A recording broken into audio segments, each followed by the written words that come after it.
Novo izdanje Gold produkcije mlada pevačica Olivera Ćeha je i danas sa nama, a otpevaće nam svoj hit single Dve čaše vina.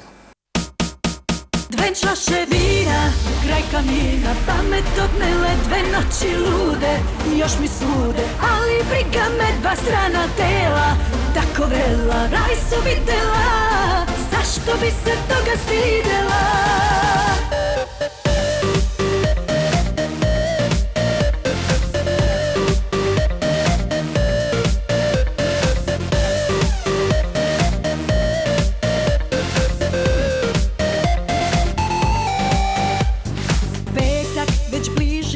Kraju, kad poneo me flert i pakleni sa tobom susret, instinkt govorio mi ti psi što nestane ko dim, a htela sam da se prepustim.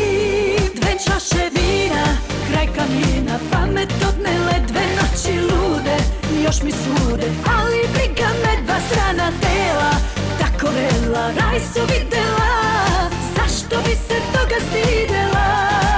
Dve čaše vina, kraj kamina, pamet odnele, dve noći lude, još mi sude, ali briga me, dva strana tela, tako vrela, raj su videla, zašto bi se toga stidela?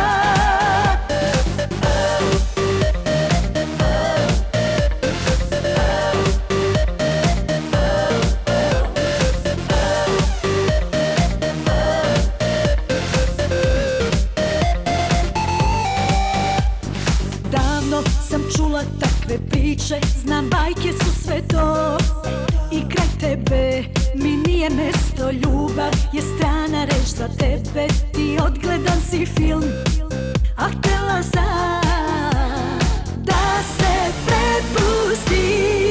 Dve čaše vina, kraj kamina, pamet odnele, dve noći lude, još mi sude, ali briga me, dva strana tela, tako vrela, raj su videla, zašto bi se toga stidela?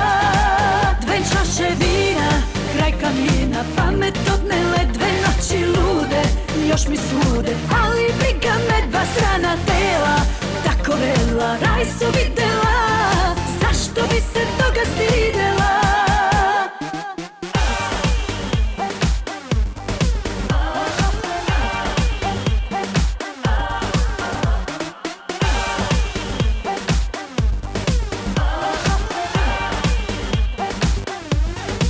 Dve čaše vina, kraj kamina, pamet odnele, dve noći lude, još mi sude, ali briga me, dva strana tela, tako vrela, raj su videla, zašto bi se toga stidela?